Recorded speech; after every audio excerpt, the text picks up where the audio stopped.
Saudara putra sulung dan menantu Presiden Jokowi akan menerima tanda kehormatan Satya Lancana Karya Bakti Praja Nugraha. Penghargaan akan diberikan pada puncak peringatan Hari Otonomi Daerah di Surabaya, Jawa Timur. Pada puncak peringatan Hari Otonomi Daerah besok, Presiden Jokowi akan memberikan penghargaan Satya Lancana Karya Bakti Praja Nugraha kepada sejumlah kepala daerah, termasuk Wali Kota Solo Gibran Rakabuming Raka dan Wali Kota Medan Bobi Nasution. Keduanya merupakan putra sulung dan menantu dari Presiden Jokowi. Ada Bukoviva dapat gubernur, ada Medan, ada Bojonegoro, ada Surakarta, Solo, ada lagi Banyuwangi. 15 pokoknya, 15 kabupaten. Menurut pengamat politik Ujang Komarudin, meski ada standar penilaian, penghargaan kepada anak dan menantu Presiden, publik menilai ada unsur nepotisme di dalamnya. Ya, kalau saya sih sejatinya harus dihindari ya, karena nanti akan ada tuduhan-tuduhan terkait dengan KKN dan lain sebagainya. Apalagi Yuri Iriana juga sudah mendapatkannya. Oleh karena itu sebenarnya di masa akhir menjelang Pak Jokowi berakhir, hal-hal seperti ini harus dihindari. Ya, walaupun memang bisa jadi ada ukuran-ukuran standar-standar terkait dengan pemberian gelar tersebut. Tetapi kalau gelar itu diberikan kepada anaknya, kepada menantunya, gitu ya, kepada keluarganya, itu kan menjadi problem, menjadi persoalan, menjadi pertanyaan publik. Oleh karena itu sebenarnya ya saya melihatnya kurang cocok, kurang pas ya kalau diberikan kepada anaknya ataupun menantunya. Satya Lancana Karya Bakti Praja Nugraha merupakan penghargaan untuk kepala daerah dalam menyelenggarakan pemerintahan. Gibran beserta 14 kepala daerah lainnya mendapat tanda kehormatan atas penyelenggaraan pemerintah daerah tahun 2022. Tahun ini ada 15 kepala daerah yang akan menerima tanda Satya Lancana Karya Bakti Praja Nugraha. Rinciannya 1 gubernur, 6 wali kota, dan 8 bupati.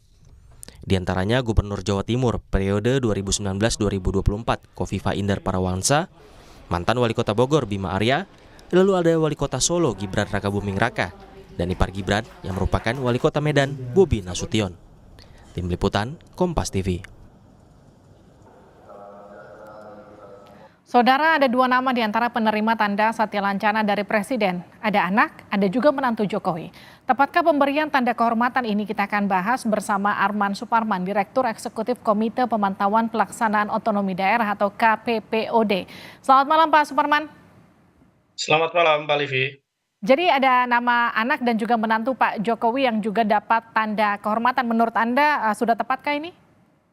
Ya, sebagaimana yang telah disampaikan oleh narasumber sebelumnya itu ya, dari segi momentum, dari segi timing memang tampak kurang pas gitu ya. Mengingat hari-hari ini kita masih punya diskusi gitu ya terkait dengan dinamika sebelum, selama dan juga pasca Pilpres kemarin terkait dengan pencalonan Gibran misalnya.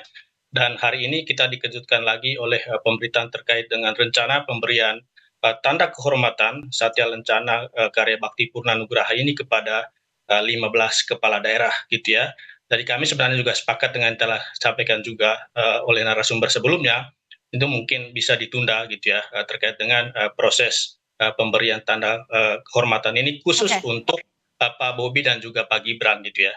Tetapi sebenarnya kalau kita berkaca pada tataran yang lebih normatif Mbak Livi gitu ya, sebenarnya memang itu juga sudah diatur dengan baik di dalam peraturan perundang-undangan yang terkait gitu ya.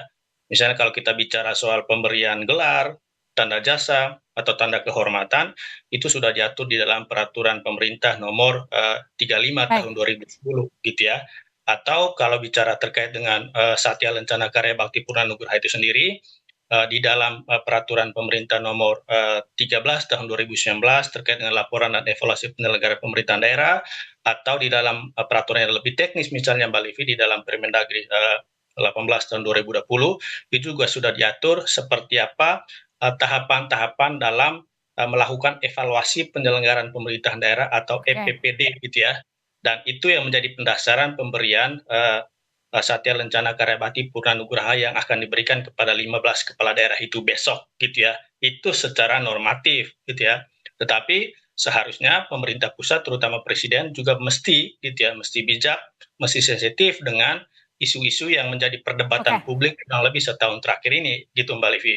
Pak Arman, tapi kan kalau kita harus bisa melihat dari dua sisi. Kalau tadi dari sisi masyarakat mungkin ada tudingan nepotisme, ini adalah anak dan juga menantu presiden yang dapat penghargaan. Tapi gini, kalau dari sisi kriteria untuk mendapatkan penghargaan, dari sisi prestasi, dari sisi lama menjabat atau apapun yang menjadi unsur untuk mendapatkan penghargaan tersebut, menurut Anda sudah memenuhi belum? Ya, seperti yang tadi saya sampaikan secara normatif memenuhi gitu ya.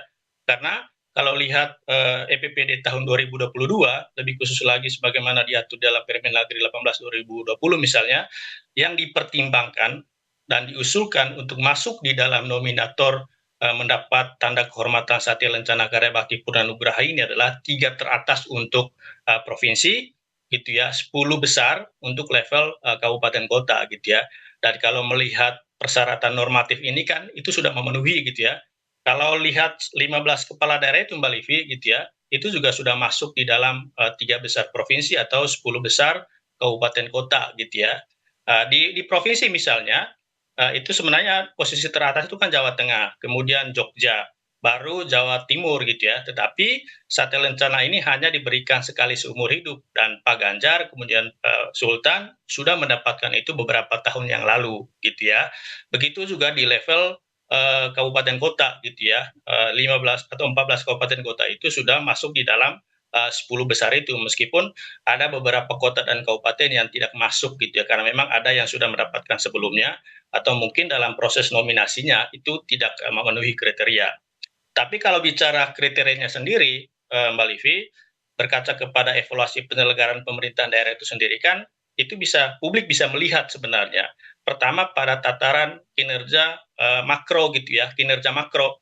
Di situ kita bisa melihat misalnya seperti apa indeks pembangunan manusia, angka kemiskinan, tingkat ketimpangan gitu ya, pertumbuhan ekonomi gitu ya, kemudian penurunan angka pengangguran, itu terkait dengan penilaian atau pendasaran kinerja makronya. Sementara ada juga penilaian lebih khusus lagi misalnya bagaimana kinerja penyelenggaraan pemerintahan di setiap urusan. Ada 32 urusan pemerintahan yang menjadi kewenangan pemerintah kabupaten, kota, dan provinsi dan itu akan dinilai per masing-masing urusan itu Mbak Livi. Jadi Itu kalau tadi. menurut Anda ini lebih baik ditunda?